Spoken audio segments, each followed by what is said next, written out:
Hello everyone, welcome back on my channel Commerce Excel. Today we are going to start one new topic of operations research which is linear programming problem. ये linear programming problem का part 1 है जिसमें हम करने जा रहे हैं graphical method. So let's start. तो स्टार्ट करते हैं इंट्रोडक्शन से। तो पहले जानते हैं कि लीनियर प्रोग्रामिंग मेथड और लीनियर प्रोग्रामिंग प्रॉब्लम है क्या, ये कैसे यूजफुल होता है और कैसे इसे यूज करते हैं। तो सी लीनियर प्रोग्रामिंग मेथड यूज किस लिए होता है। हमारे पास क्या होता है, लिमिटेड अमाउंट ऑफ रिसोर्सेज होते हैं। लाइक मैं बात करूँ बिजनेस की, आपकी इंडस्ट्रीज हो गई, आपकी गवर्नमेंट हो गए, हम सब क्या, ये सब क्या है, इनके पास लिमिटेड अमाउंट ऑफ रिसोर्सेज होते हैं। तो लिमिटेड अमाउंट ऑफ रिसोर्सेज का कैसे बेस्ट पॉसिबल वे में यूटिलाइज किया जाए सो दैट जो हमारा एम है वो ऑप्टिमम हो सके। Optimum in the sense maximum हो सके in case of the profit और मिनिमम हो सके in case of the loss. ठीक है, तो इस तरीके से क्या है, जो मिनिमम जो हमारा रिसोर्सेज होता है उसको कैसे, जो अवेलेबल रिसोर्सेज होता है और जो लिमिटेड रिसोर्सेज होती है उसका बेस्ट पॉसिबल में कैसे यूटिलाइज करें, तो यही हमें लीनियर प्रोग्रामिंग प्रॉब्लम हेल्प करता है जानने में। अगर मैं बात करूँ हमारी रिसेंट इकोनॉमिक स्टिमुलस अनाउंसमेंट की, जो कि हमारे गवर्नमेंट ऑफ इंडिया ने की, 20 लाख करोड़ की पैकेज की अनाउंसमेंट की, तो आपने देखा उसमें जो हमारी एफएम मिनिस्टर निर्मला सीतारमण जी, उन्होंने सारी प्रेस कॉन्फ्रेंसेस की और उसमें बताया कि वो कैसे उस अमाउंट का यूज करेंगे, किस किस सेक्टर में करेंगे। तो उनके अकॉर्डिंग जहाँ जहाँ पे उन्होंने जो चीज बताई उनके अकॉर्डिंग वो बेस्ट यूटिलाइजेशन है। और 20 लाख करोड़ क्या है, वो लिमिटेड अमाउंट ऑफ रिसोर्सेज है। ठीक है, तो उसे कैसे बेस्ट पॉसिबल में यूटिलाइज किया जाए सो दैट इस पैंडेमिक सिचुएशन में रिलीफ हो सके थोड़ा सा इकोनॉमिक स्टिमुलस के पैकेज के तौर पे। फिर उन्होंने ये अनाउंसमेंट इसलिए की।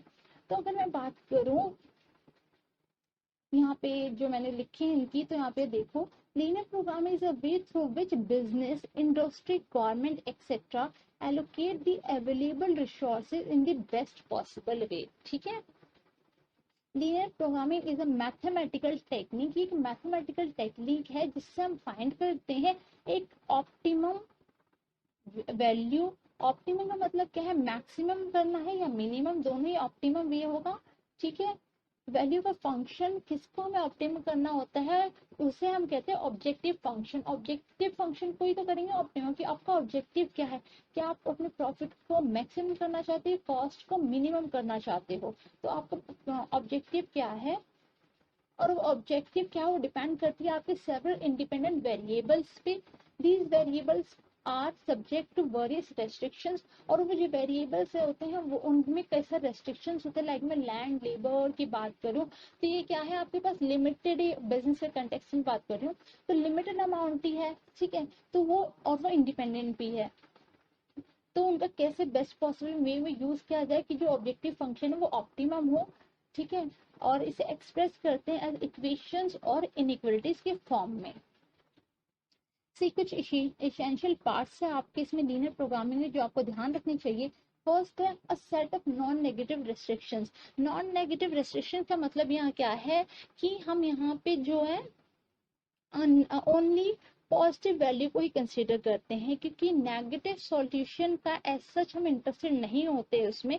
क्योंकि अगर लाइक मैं प्राइस की और आउटपुट की बात करूँ तो नेगेटिव का मतलब क्या हुआ, नथिंग। कि मतलब यहाँ पे कोई हम नेगेटिव का कोई एक मीनिंग नहीं निकल पा रहा। क्या हम कह सकते हैं कि हमें आउटपुट -5 प्रोड्यूस करना चाहिए लाइक दिस ना। तो हम नेगेटिव नॉन नेगेटिव रेस्ट्रिक्शंस हम यहाँ पे इम्पोज करते हैं एलएलपी में। Then second is a set of linear constraints. ठीक है, आपके पास यहाँ पे कंस्ट्रेंट्स अवेलेबल होते हैं। लाइक मैंने बताया मशीनरी हो गई, लेबर हो गए, आपके इन सब की क्या है, आपके पास कुछ कंस्ट्रेंट्स है, कुछ लिमिटेड अमाउंट में ये चीजें अवेलेबल होंगी। Then the third is there is an objective function. आपके पास ऑब्जेक्टिव होना चाहिए कि आप क्या चीज चाहते हो। आप अपने प्रॉफिट को मैक्सिमाइज करना चाहते हो, कॉस्ट को मिनिमाइज करना चाहते हो। सो ये कुछ एसेंशियल पार्ट्स हैं एलएलपी के। नाउ अगर मैं बेसिक अजम्पशंस की बात करूँ यहाँ पे लीनियर प्रोग्रामिंग की, तो हमारा फर्स्ट बेसिक अजम्पशन है प्रोपोर्शनैलिटी का। तो ये क्या कहता है, ये कहता है कि अगर आपने किसी कांस्टेंट से किसी एक वेरिएबल को जो कि हमारे सिचुएशन में गिवन है, अगर आप उससे मल्टीप्लाई करोगे तो वो आपके ऑब्जेक्टिव फंक्शन और जो रेस्ट कॉन्स्टेंट्स है आपके वो उसमें भी रिफ्लेक्ट होगा। प्रोपोर्शनैलिटी में फॉर्म में। और सेकेंड है हमारा एडिक्टिविटी अजम्पशन। एडिक्टिविटी क्या रिप्रेजेंट करता है, जो आपका ऑब्जेक्टिव फंक्शन होगा वो एक सम है किसका, जितने भी आपके कंस्ट्रेंट से, जितने भी आपके वेरिएबल से जो आपको कंट्रीब्यूशन मिलता है उसका सम अप होता है आपका ऑब्जेक्टिव फंक्शन। देन थर्ड है डिविजिबिलिटी अजम्पशन। डिविजिबिलिटी के अकॉर्डिंग क्या कहता है, डिविजिबिलिटी अजम्पशन ये कहता है कि जो आपका फ्रैक्शनल वैल्यूज है वो भी एक्सेप्टेबल होता है बट नॉन नेगेटिव नहीं हो, मतलब वो उसमें नॉन नेगेटिव रेस्ट्रिक्शंस होना चाहिए। पॉजिटिव वैल्यू वो फ्रैक्शन ठीक है लेकिन पॉजिटिव होना चाहिए। बट ये क्या है, डिविजिबिलिटी का जो अजम्पशन है हमेशा क्या है, स्टेबल नहीं है। क्यों नहीं है, क्योंकि लाइक मैं एरोप्लेन की बात करूँ तो हम नहीं कह सकते कि हाँ 1/3 एरोप्लेन बना लो तो आपका ऑब्जेक्टिव फंक्शन हो जाएगा, आप मैक्सिमम प्रॉफिट कर लोगे, ठीक है ना, ऐसा नहीं कह सकते हम। तो उस केस में हम यूज करते हैं इंटीजर प्रोग्रामिंग का, जो कि हम आगे अपनी क्लासेस में करेंगे। तो इंटीजर प्रोग्रामिंग का यूज करते हैं जहाँ पे सिर्फ हम इंटीजर वैल्यूज लेते हैं। तो उस केस में ये जो हमारा थर्ड अजम्पशन है ना, उसे हम कंसीडर नहीं करते, उसे हम अजम्पशन को रेस्ट छोड़ देते हैं। ओके और मैं फोर्थ अजम्पशन की बात करूँ तो फोर्थ अजम्पशन हमारे सर्टेनिटी का। सर्टेनिटी का मतलब क्या है कि जितने भी पैरामीटर्स हैं वो हम यूज करने जा रहे हैं अपनी एलएलपी में और करेंगे, वो सारी सर्टेनिटी से पता होनी चाहिए और चेंज नहीं होनी चाहिए ड्यूरिंग द पीरियड, जब तक कि हम उसकी कंसीडर करें, कैलकुलेट करें वैल्यूज। ठीक है, ये कुछ बेसिक अजम्पशंस थे एलएलपी की। Now general linear programming problem कैसे हम स्टेट करते हैं एक बार देख लेते हैं। तो सबसे पहले हमें ऑप्टिमाइज फंक्शन पता होना चाहिए हमें कि हमें ऑप्टिमाइज करना। ऑप्टिमाइज में हमारा मैक्सिमाइज भी कर सकते हैं या मिनिमाइज भी कर सकते हैं। तो उसे हम रिप्रेजेंट करते हैं जेड से। Z is equal to C1 multiply X1 plus C2 multiply X2 plus C plus ऐसे करके आपका कॉन्टिन्यूएशन में चलता है। ठीक है, और अगर मैं बात करूँ आपकी सब्जेक्टिव कंस्ट्रेंट्स होते हैं, सब्जेक्टिव कंस्ट्रेंट्स आपको रिप्रेजेंट करते हैं कि आपके पास कितनी लिमिटेड अमाउंट ऑफ क्या क्या रिसोर्सेज, उसके अकॉर्डिंग आपकी क्या क्या इक्वेशंस फॉर्म होंगी। तो हियर इज इट, इस टाइप की आपकी इक्वेशंस होती हैं। ये आपको रिप्रेजेंट कर रहा है लेस देन इक्वल टू या फिर इक्वल टू या मोर देन इक्वल टू B1, और इस तरीके आपकी इक्वेशन होती हैं। ये आपको रिप्रेजेंट क्या कर रहा है, सी अगर मैं यहाँ पे x1 x2 और इस तरीके से xn की बात करूँ तो ये रिप्रेजेंट कर रहा है आपको वेरिएबल्स जिसकी हमें वैल्यू फाइंड आउट करनी है। ठीक है, कि कितनी कितनी इसमें अमाउंट हम रिसोर्सेज का किस तरीके से यूटिलाइज करें सो दैट हमारा जो ऑब्जेक्टिव फंक्शन है ऑप्टिमाइज हो। और अगर मैं बात करूँ जेड फंक्शन तो वो ऑब्जेक्टिव फंक्शन ही है। ठीक है, देन मैं बात करूँ हमारी इस सी वैल्यूज की C1 C2 एंड C, इसकी क्या है, ये रिप्रेजेंट करते हैं हमारे प्रॉफिट पर यूनिट या फिर कॉस्ट पर यूनिट को। ठीक है, और आपका जो ये ए की वैल्यूज होगी A1 A2 A3, ये सारी जो वैल्यूज हैं आपकी, ये रिप्रेजेंट करती हैं आपकी कॉफिशिएंट्स। ओके, और जो आपके बी की वैल्यू है B1 B2 एंड Bm तक, ये वैल्यूज है आपकी, ये रिप्रेजेंट करती हैं आपके पास अवेलेबिलिटी ऑफ रिसोर्सेज, कितनी अमाउंट ऑफ रिसोर्सेज है, मतलब एक कंस्ट्रेंट्स रिप्रेजेंट करती है कि इससे ज्यादा या इससे कम आप यूटिलाइज नहीं कर सकते। इस वजह से यहाँ पे मैंने देखा रखा या फिर more than equal to sign use होगा या इक्वल टू होगा या less than equal to sign, इस तरीके से ही साइन यूज होते हैं। देन हमारा फाइनली है नॉन नेगेटिव रेस्ट्रिक्शंस हम यूज करते हैं अपने एलएलपी में, जैसे कि मैंने बताया। तो इसका मतलब जो भी आपकी x1 x2 और xn तक जो भी वैल्यूज होगी उसकी वैल्यूज मोर देन या इक्वल टू 0 होनी चाहिए। इसका मतलब हम नेगेटिव रेस्ट्रिक्शंस, नेगेटिव वैल्यूज नहीं कंसीडर करते। क्लियर? तो इस तरीके से हम अपनी लीनियर प्रोग्रामिंग की इक्वेशंस को फॉर्म करते हैं। नाउ कुछ स्टेप्स है। स्टेप्स क्या है, स्टेप्स क्या होता है, सबसे पहले हमें आइडेंटिफाई करने होते हैं वेरिएबल्स। वेरिएबल्स क्या होते हैं, वेरिएबल्स हमारे डिसीजन वेरिएबल्स होते हैं। It represent those quantity whose values we wish to determine, जो कि अभी हमने कहा x1 x2 ये जो वैल्यूज होंगी वही वैल्यू हमें पहले आइडेंटिफाई करने होते हैं, वो वेरिएबल्स आइडेंटिफाई करने होते हैं जिससे हमारा ऑब्जेक्टिव फंक्शन अफेक्ट होगा। देन स्टेप 2 में हमें करना होता है objective function identify. Objective function आपका क्या है, ओवरऑल गोल क्या है in terms of decision variables, वो आइडेंटिफाई करने होते हैं। देन आपका स्टेप 3 में आइडेंटिफिकेशन ऑफ कंस्ट्रेंट्स, क्या क्या कंस्ट्रेंट्स है, मतलब कौन कौन से रिसोर्सेज जो हमें कंसिडर करनी है अपने डिसीजन में, उनकी लिमिटेशंस क्या है, कितने अमाउंट ऑफ रिसोर्सेज अवेलेबल है, ये डिटरमाइन करना होता है। देन स्टेप 4 में फाइनली हमें इंट्रोड्यूस करनी होती है नॉन नेगेटिव रेस्ट्रिक्शन, जो कि मैंने अभी पीछे आपको सारा शो करके दिखा दिया है। तो वही मैंने यहाँ पे स्टेप के फॉर्म में लिख दिया है। होप आपको क्लियर हो गए स्टेप्स।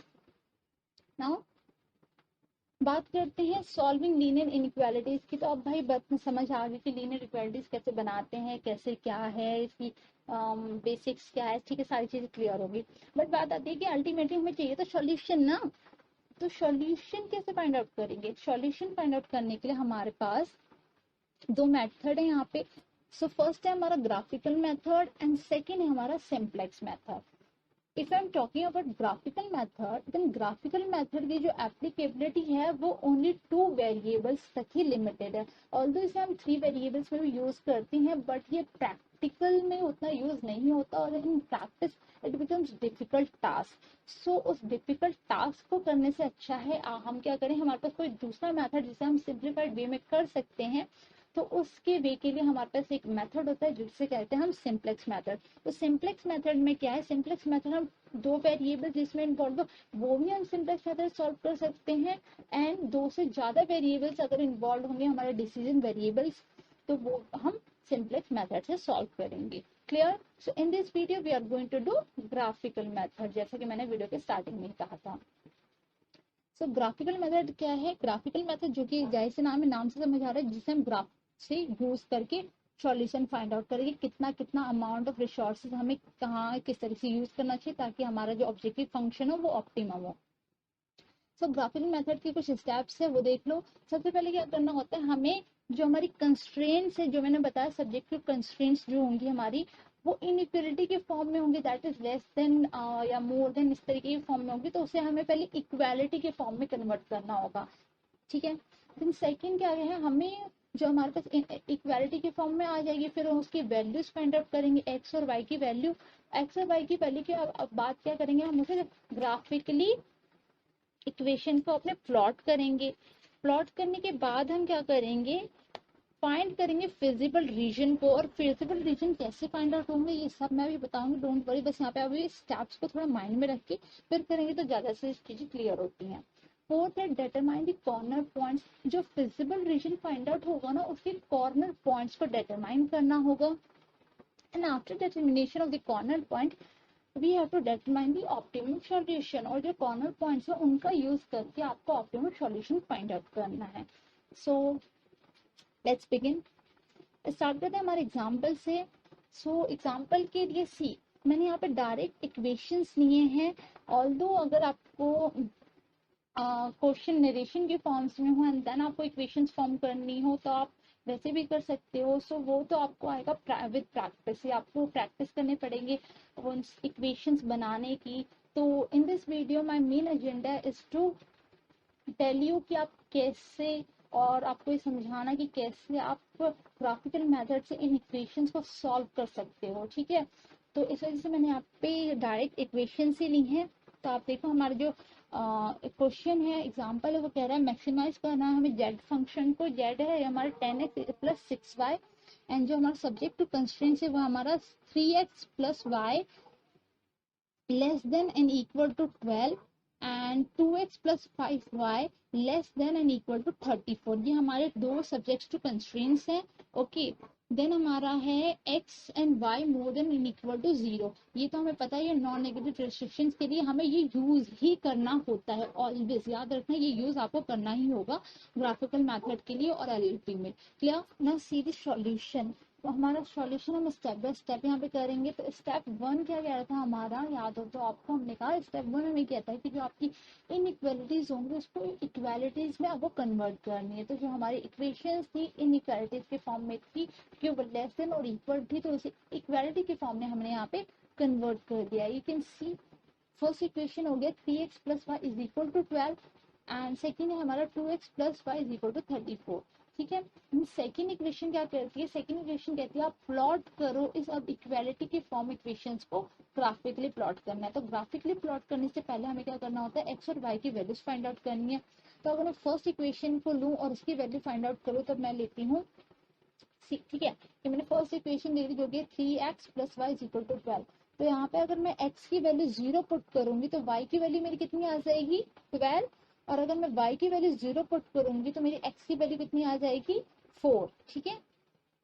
तो ठीक है, और अगर मैं इक्वेशन सेकंड की बात करूँ तो सेकंड इक्वेशन है 2x plus 5y is equal to 34। तो यहाँ पे अगर मैं x की वैल्यू 0 पुट करूंगी तो y की वैल्यू आ जाएगी मेरी कितनी 34/5। क्लियर। और अगर y की वैल्यू 0 पुट करूंगी तो x की वैल्यू आ जाएगी मेरी 17। ओके। सो अब हम फर्स्ट इक्वेशन और सेकंड इक्वेशन को क्या करेंगे, ग्राफ पे प्लॉट करेंगे। सो ये आपका x एक्सिस है, ये आपकी y एक्सिस है। ओके। तो यहाँ पे हमने यहाँ पे 2 के गैप के अकॉर्डिंग इस ग्राफ को लिया है। तो यहाँ पे आप देखो कैसे हम यूज करें, कैसे करेंगे इसका। और तो मैं अगर फर्स्ट इक्वेशन की बात करूँ तो हमारा क्या है, जहाँ पे x 0 है और y 12 है, और जब y 0 है तो x 4 है। तो यहाँ आपकी फर्स्ट इक्वेशन जो है वो कैसे आएगी, ग्राफ पे यहाँ देखो। तो ये आपकी आएगी जहाँ पे x 0 है, y 12 यहाँ पे, ठीक है। और अगर जब y 0 होगा तो x 4 होगा, तो आपकी यहाँ पे वैल्यू आएगी। तो यहाँ से यहाँ तक की लाइन को हम, ये देखो आपकी येलो से लाइन शो होगी, ठीक है। देन मैं बात करूँ सेकंड इक्वेशन को, सेकंड इक्वेशन जब x 0 होगी तो y होगी 34/5। 34/5 का मतलब क्या है आपका, 34/5 का मतलब है आपका 6.8, राइट। हाँ 6.8 ही होगा। तो 6.8 आपका कहाँ लाई करेगा, ये आपका 6 और 8 के बीच में लाई करेगा। So here is it. और अगर मैं y की वैल्यू 0 लूंगी तो x की वैल्यू कितनी आएगी 17। तो 17 आपकी कहाँ लाई करेगी, 16 और 17 के मिडल में यहाँ पे। तो यहाँ से और यहाँ से हम पॉइंट ज्वाइन करेंगे तो ये आपकी रेड लाइन है, शो करिए इक्वेशन सेकेंड को, ठीक है। तो हमने ग्राफ पे प्लॉट कर दिया, ये हो गया हमारा स्टेप 2। स्टेप 3 की बात करें तो स्टेप 3 में हमें फिजिबल रीजन फाइंड आउट करना है। अब इसमें फिजिबल रीजन फाइंड आउट करने के लिए क्या करेंगे हम, फिजिबल रीजन फाइंड आउट करने के लिए हम क्या करते हैं, सब्स्टिट्यूट करते हैं कोऑर्डिनेट्स को, जो हमारी ये सब्जेक्ट टू कंस्ट्रेंट्स है इसको कोऑर्डिनेट से सब्स्टिट्यूट करते हैं। किस कोऑर्डिनेट से, ओरिजिन के कोऑर्डिनेट से। तो ओरिजिन क्या होता है हमारा 0 0 होता है। सो अगर मैं फर्स्ट इक्वेशन में 0 0 पुट करूँ, मतलब x की वैल्यू भी 0 पुट करूँ, y की वैल्यू भी 0 पुट करूँ, तो मैं देखती हूँ। तो आप देख सकते हो मेरा यहाँ 3 मल्टीप्लाई 0 हो गया, प्लस y की वैल्यू भी 0 हो गई, लेस देन और इक्वल टू 12। तो क्या ये आपको ट्रू शो हो रहा है? अगर ये ट्रू होगा, ट्रू मतलब क्या है कि देखो यहाँ पे अभी क्या हो गया आपका, लेफ्ट हैंड साइड 0 हो गई, ठीक है, और राइट हैंड साइड क्या हो गया 12 हो गया। तो क्या 0 छोटा या बराबर है 12 के? ऑफकोर्स है ना, 12 से छोटा है ना। तो इसका मतलब क्या है, ट्रू है। तो जब सिचुएशन ट्रू की होगी तो जो आपकी इक्वेशन, जो लाइन को आपने प्लॉट किया है वो आपकी ओरिजिन के साइड में शेडेड होगी, ओरिजिन की तरफ लाई होगी। इसका मतलब जो भी आपकी लाइन होगी वो ओरिजिन की तरफ आपकी शो होगी। तो आप यहाँ देख सकते हो, जैसे ये येलो वाली है ना लाइन, ये फर्स्ट इक्वेशन शो कर रही है। तो ये क्या है, ये सिचुएशन ट्रू है, क्योंकि आपको पता है 0 क्या है, छोटा है या इक्वल है 12 के, ठीक है। ऑल्दो हमें कोई एक भी कंसिडर कर सकते हैं, तो ऑफकोर्स वो स्मॉलर है 12 से। तो हम क्या है, ओरिजिन की तरफ इसको मार्क करेंगे, इस लाइन को इनसाइड, ठीक है, इनसाइड, ओरिजिन हमारा इनसाइड की तरफ मार्क करेंगे। तो मैं येलो लाइन पे आप देख सकते हैं, यहाँ पे हम इस तरीके से इनसाइड, ठीक है, मार्क कर देंगे। अब मैं सेकंड इक्वेशन में भी पुट करूँ 0 0 वैल्यू, तो ये हो जाएगा आपका, देख सकते हो 2, फिर हमने x की वैल्यू रख दी 0, फिर 5, y की वैल्यू रख दी 0, and then less than equal to 34। तो ये भी क्या ट्रू है या फॉल्स है? ये भी ट्रू है, क्योंकि 0 यहाँ पे भी क्या है, स्मॉलर है 34 से। तो ये भी किधर लाए होगा, ये भी कहाँ शेडिंग कहाँ होगी इसकी, है आउटसाइड या इनसाइड? ऑफकोर्स इनसाइड होगी, क्योंकि ट्रू है। फॉल्स होता है तो आउटसाइड शेडिंग होती है। तो ट्रू है, इसका मतलब क्या है, ये भी।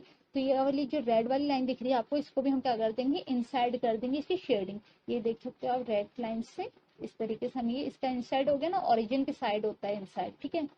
तो ये हो गई, इस तरीके से हमने इसकी इनसाइड शेडिंग कर दी। इनसाइड शेडिंग करने के बाद हमें फिजिबल रीजन क्या होता है, फिजिबल रीजन वो रीजन होगा जो कि जितनी भी हमारी लाइंस होंगी, जितनी भी हमारी इक्वेशंस होंगी, जिसे हमने ये इस तरीके से आफ्टर गेटिंग दिस सॉल्यूशन, हमें जो फिजिबल रीजन, जो कॉमन रीजन मिलेगा, वही हमारा फिजिबल रीजन होता है। तो आप मुझे बता सकते हो इसमें कौन सा, इन दोनों लाइंस में, दोनों इक्वेशन में कौन सा हमारा कॉमन रीजन है? ये हमारा यहाँ से सी, दिस वन, ये हमारा क्या है, दोनों में कॉमन रीजन है। तो ये जो कॉमन रीजन होता है ये हमारा फिजिबल रीजन होता है।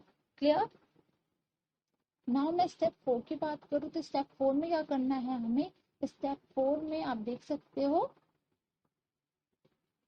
हमें कॉर्नर पॉइंट्स फाइंड आउट करने हैं, राइट। तो कॉर्नर पॉइंट फाइंड आउट करने के लिए आप तो ये देखो कॉर्नर पॉइंट्स इसमें कौन कौन से होंगे। यहाँ पे आपका ओरिजिन का 0 0 है ही, ये 0 34/5 है ही, और ये वाला 4 एंड 0 है ही। तो बाकी क्या रह गया, ये वाला पॉइंट, ठीक है, जहाँ पे दो लाइन इंटरसेक्ट कर रही है। अब जो दो लाइन इंटरसेक्ट कर रही है उसकी वैल्यू फाइंड आउट कैसे करेंगे, तो इसकी वैल्यू ऑफकोर्स ये तो सिंपल ही है, ये दो इक्वेशन है आपकी। तो अगर मैंने क्या कर दिया, मैंने फर्स्ट इक्वेशन को अगर मैंने 5 से मल्टीप्लाई कर दिया तो कितना हो जाएगा, 15x + 5y = 60 हो जाएगा। और सेकंड इक्वेशन मैंने एज इट इज ही रखी, ठीक है, देख सकते हो आप, 2x + 5y = 34। फिर इन दोनों को सॉल्व कर लेंगे तो माइनस करेंगे तो क्या हो जाता है, हमारे साइन चेंज हो जाते हैं। तो ये देख सकते हो माइनस हो गया, ये भी प्लस है तो माइनस हो गया, ये भी माइनस हो गया। तो आफ्टर दिस हमारे क्या हो जाएगा, 15 में इससे 2 गया 13x, ठीक है, एंड ये प्लस का 5 ये माइनस का 5 ये कैंसिल हो जाएगा, ओके। एंड देन 60 में से माइनस करेंगे 34 को तो we have 26। So with this हमारी x की वैल्यू आ गई 2।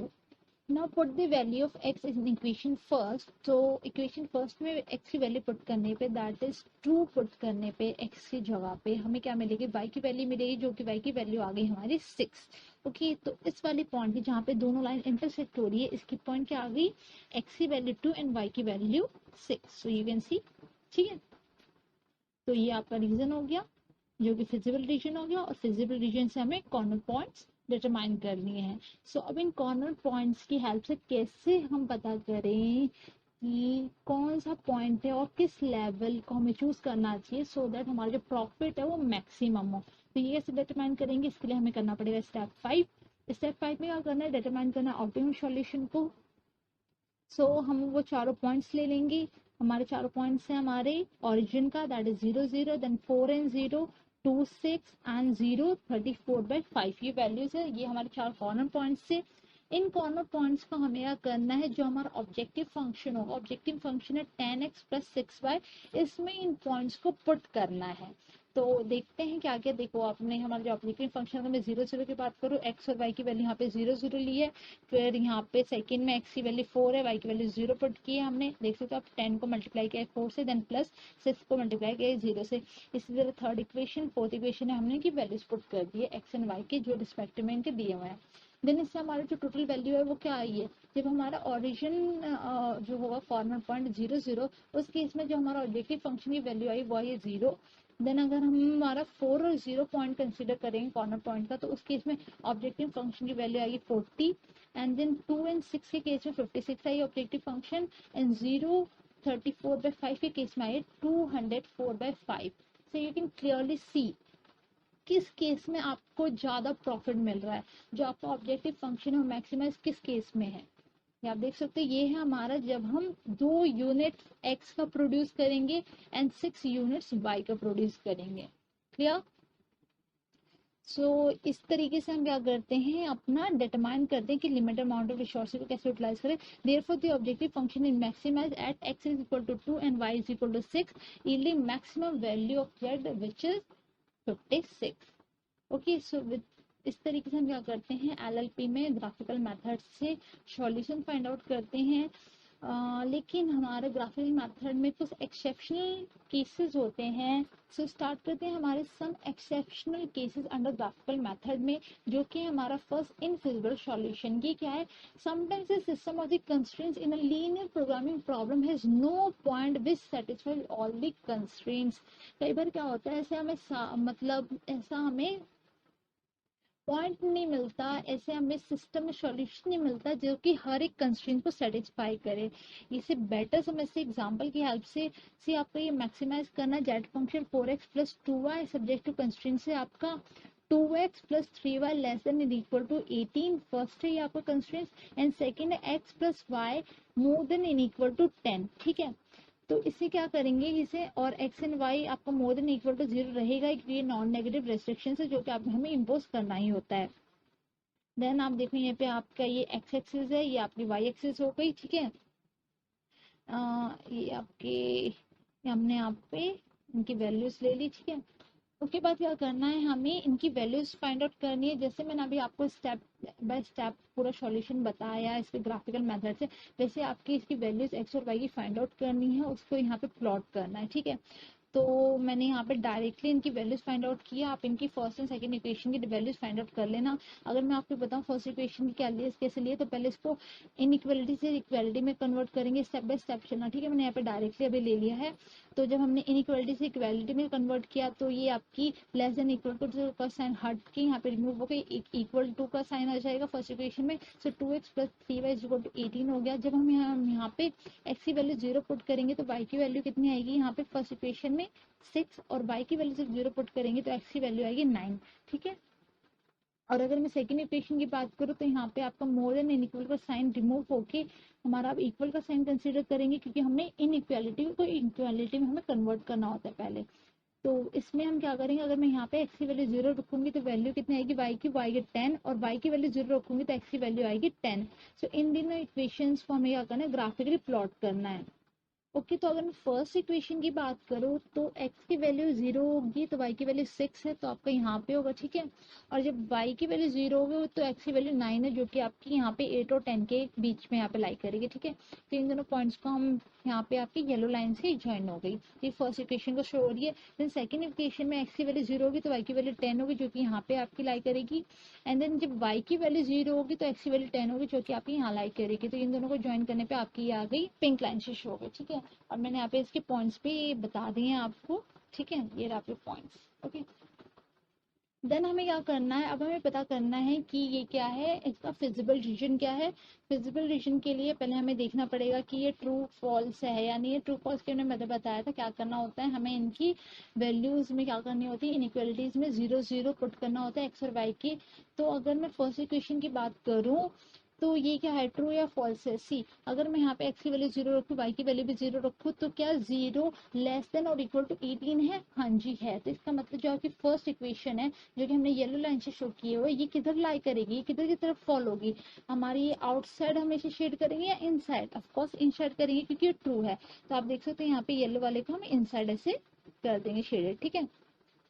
अब मैं अगर पिंक लाइन की बात करूँ तो जब यहाँ पे x की वैल्यू 0 रखूंगी और y की वैल्यू 0 रखूंगी तो कितना हो जाएगा, 0 हो जाएगा लेफ्ट हैंड साइड, क्योंकि 0 ग्रेटर देन या इक्वल टू 10 है, नहीं ये फॉल्स केस हुआ, क्योंकि 0 ग्रेटर देन थोड़ी ना है, ना ही इक्वल है 10 के, तो ये फॉल्स हुआ। फॉल्स क्या होता है, ओरिजिन के आउटसाइड होता है, ओरिजिन के आउटसाइड हमेशा शेडिंग करते हैं। तो पिंक लाइन क्या करेंगे हम, आउटसाइड। आप देख सकते हैं यहाँ पे मैंने इसे आउटसाइड इसकी शेडिंग कर दी, ठीक है। तो ये क्या है, हमारा इनफिजिबल सॉल्यूशन है, क्योंकि इसमें कोई भी कंस्ट्रेंट क्या कर रहा है, हमें सारे पॉइंट्स को सेटिस्फाई नहीं कर रहा है, क्योंकि हमें फिजिबल रीजन ही नहीं मिला। फिजिबल रीजन हमें तभी मिलता है जब जहाँ पे हमारा कोई कॉमन रीजन मिलता है। ओके, सो ये फिजिबल रीजन नहीं है हमारा, क्योंकि इसमें हमारा कोई कॉमन पॉइंट ही हमें नहीं मिला। क्लियर, तो हमारा इनफिजिबल सॉल्यूशन होता है। देन अगर मैं सेकेंड सिचुएशन की बात करूँ तो वह हमारा unbound solution, it is a situation when a linear programming problem has an unbound feasible region.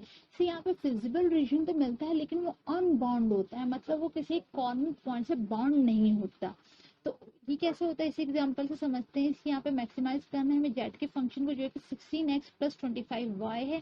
Subjective constraint है हमारा 2x + y greater than and equal to 7।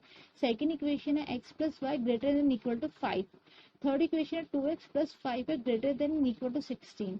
And जो आपका सब्जेक्ट नॉन नेगेटिव रेस्ट्रिक्शन है वो आपका x and y greater than equal to 0 है, ठीक है।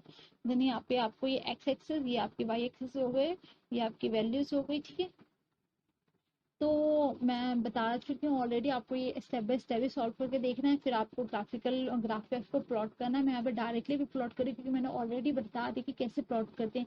यहाँ पे मैं आपको स्पेशल केसेस में ये बताना चाह रही हूँ किस तरीके के स्पेशल केसेस में आपको ग्राफ मिलते हैं, ठीक है। इस वजह से मैं इनकी वैल्यू स्टैटिक फाइंड आउट करके यहाँ पे मैं आपको प्लॉट करके दिखा रही हूँ, आप इसका फाइंड आउट कर लेना। और हाँ, मुझे ये भी बताना कि इसका आपके ऑप्टिमम सॉल्यूशन क्या आया है, कितनी हमें करनी चाहिए आउटपुट इन केसेस में प्रोड्यूस। ओके, सो अगर मैं फर्स्ट इक्वेशन की बात करूँ तो अगर मैं x की वैल्यू 0 पुट करूंगी तो y की वैल्यू आएगी मेरी 7, जो कि आपकी एक इस यहाँ पे 6 और 7 के बीच में लाई करेगी। और अगर मैं y की वैल्यू 0 पुट करूंगी तो x की वैल्यू आएगी 7/2, मतलब 3.5। तो 3.5 क्या आएगी, यहाँ पे 2 और 5 के बीच में यहाँ पे कहीं पे थोड़ा लाई करेगी।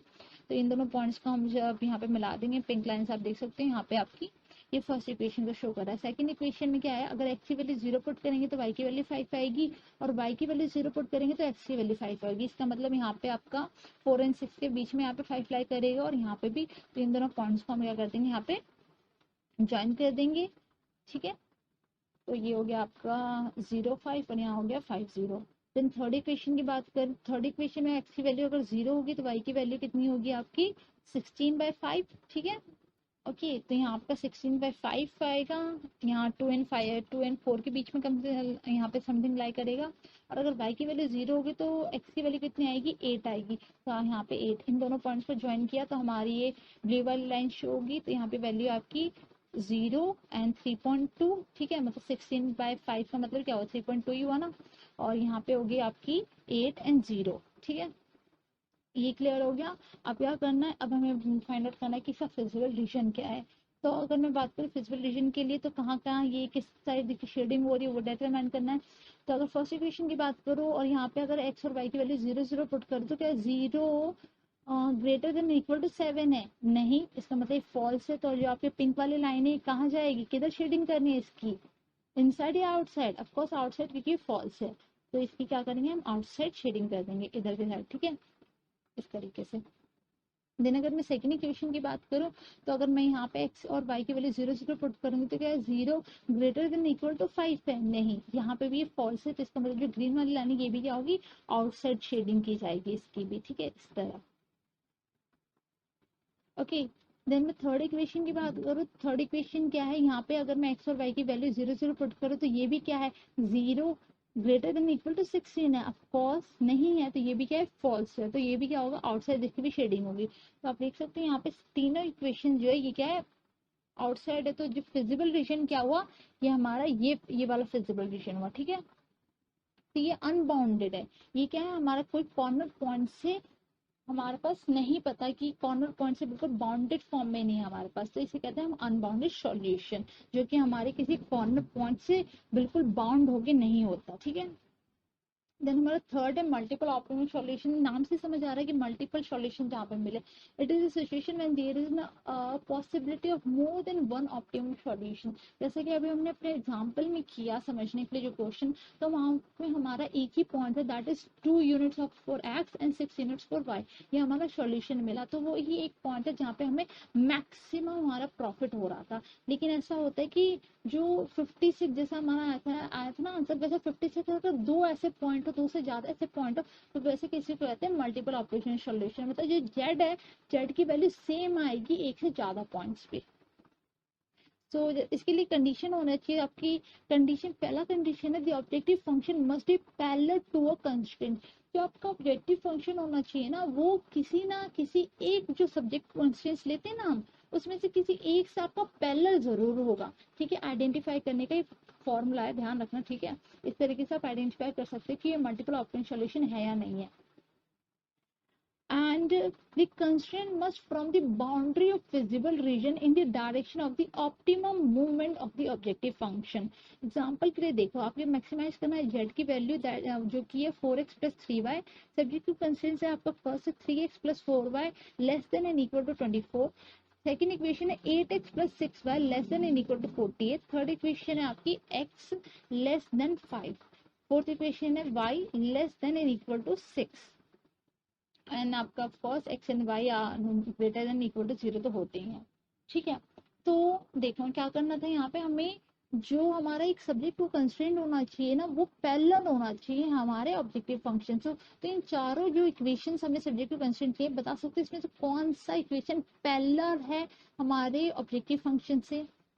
क्लियरली आप देख सकते हो, जो सेकेंड इक्वेशन है पैरेलल है, देख सकते हो आप, ये क्या है, ऑब्जेक्टिव फंक्शन का डबल है। देखो 4 है, 8 हो गया, ये 3 है, तो ये 6 हो गया। तो इस तरीके के आपको आइडेंटिफाई करने होंगे, तो उस केस में आपको मल्टीपल ऑप्टिमल सॉल्यूशन मिलता है। तो अगर हम इसे ग्राफिकल शो करें तो सी ये आपको एक्स एक्सिस हो गया, ये आपको वाई एक्सिस हो गई, ये आपकी वैल्यूज हो गई। ठीक है, तो अगर फर्स्ट इक्वेशन को हम वो प्लॉट करें, तो अगर फर्स्ट इक्वेशन अगेन आपको ये वैल्यूज फाइंड आउट करनी होगी। तो मैं यहाँ पे डायरेक्ट अभी आपको शो कर रही हूँ ग्राफिकली। तो अगर एक्स की वैल्यू 0 पुट करेंगे तो फर्स्ट इक्वेशन में वाई की वैल्यू आएगी 6, तो आपके यहाँ पे होगी। और अगर वाई की वैल्यू 0 पुट करेंगे तो एक्स की वैल्यू आएगी 8। तो 6 और 8 यहाँ पे हम ज्वाइन कर देंगे, ये पिंक लाइन से हो गई। देन सेकंड इक्वेशन की बात करो तो y की वैल्यू x की वैल्यू 0 पुट करेंगे तो y की वैल्यू आएगी 8 और y की वैल्यू 0 पुट करेंगे तो x की वैल्यू आएगी 6। तो यहाँ 8 और ये रहा 6, तो इसे ज्वाइन कर देंगे ब्लू लाइन से।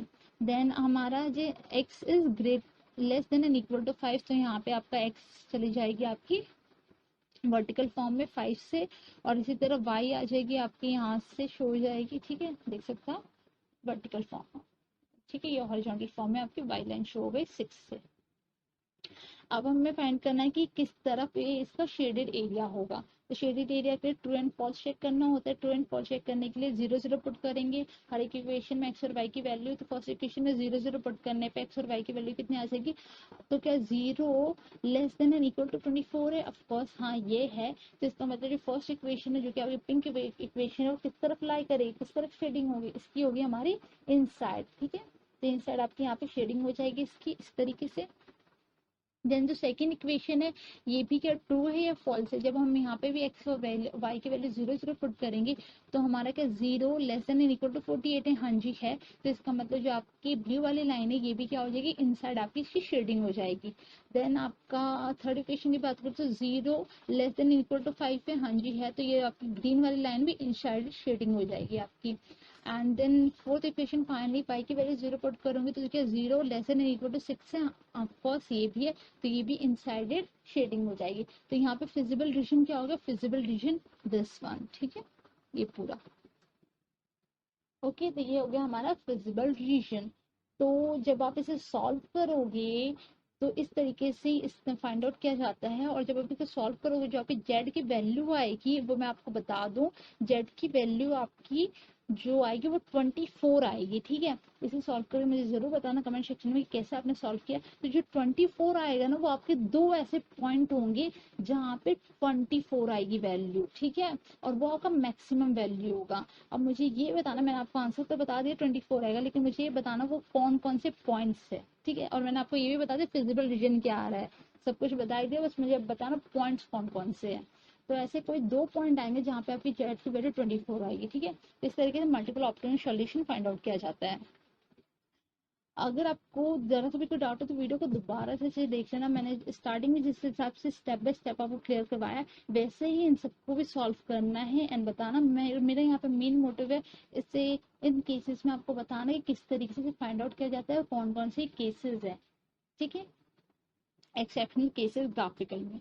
फिर मेरा फोर्थ जो है हमारा फोर्थ वो क्या है आपका, फोर्थ है आपका रिडंडेंसी। रिडंडेंसी का मतलब क्या है, a constraint in a given linear programming problem is said to be redundant if the feasible region of the problem और remains unchanged by deleting that constraints. मतलब क्या है वो रिडंडेंट, मतलब उसे हम रिमूव कर सकते हैं, रिमूव करने के बाद भी उस कंस्ट्रेंट्स को जो हमारा ऑब्जेक्टिव फंक्शन है वो अनचेंज रहेगा। तो उस केस में कैसे होता है, अगर मैं एग्जांपल के लिए लूँ मैक्सिमाइजेशन का आपका जेड का हो जाएगा 6x प्लस 10y आपकी दे रखी है, ठीक है।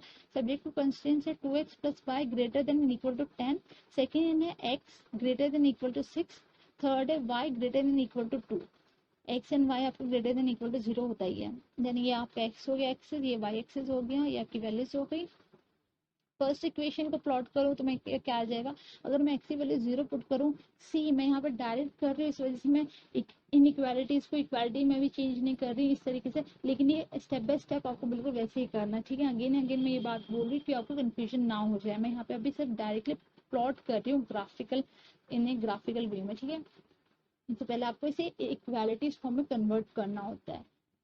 तो अगर मैं यहाँ पे बात करूँ x की वैल्यू अगर 0 होगी तो y की वैल्यू आ जाएगी 10, और अगर y की वैल्यू 0 होगी तो x की वैल्यू हो जाएगी 5। तो इन दोनों पॉइंट्स को यहाँ पे ज्वाइन कर देंगे, यहाँ पे देख सकते हो तो ये पिंक लाइन से शो हो गई first equation. Second equation x क्या है आपका 6, तो यहाँ पे आपका ये हो जाएगा 6, ठीक है, वर्टिकल फॉर्म में। देन y है 2, यहाँ से आपकी हॉरिजॉन्टली पाई चली जाएगी, ठीक है, ब्लू लाइन से। ये तीन इक्वेशन हो गई। देन हमें फाइंड करना है फिजिबल रीजन। तो फिजिबल रीजन के लिए ट्रू फॉल्स चेक करो। तो अगर मैं फर्स्ट इक्वेशन में 0 0 पुट करो एक्स वाई की वैल्यू, तो क्या 0 ग्रेटर देन इक्वल टू 10 है, क्या बात करोगी, 0 ग्रेटर देन होता है और इक्वल टू होता है 10 के नहीं होता है, इसका मतलब ये फॉल्स है। तो फॉल्स है तो कहाँ शो होगा ये, आउटसाइड, ठीक है, यहाँ पे इस तरीके से आउटसाइड ये शो हो जाएगा पिंक वाली लाइन। एंड देन क्या 0 ग्रेटर देन इक्वल टू 6 है? नहीं, ये भी क्या है, ये भी आउटसाइड फॉल होगी यहाँ पे, ठीक है, ये ग्रीन वाला आउटसाइड हो गया।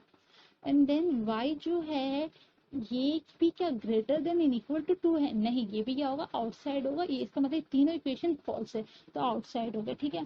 तो आपका जो फिजिबल रीजन आया वो यहाँ पे शो होगा कुछ, ठीक है।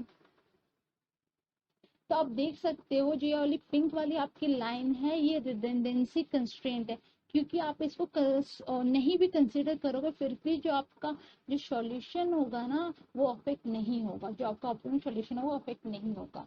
क्लियर? होप सब क्लियर हो गया हो सारी चीजें। Thank you so much, bye, take care.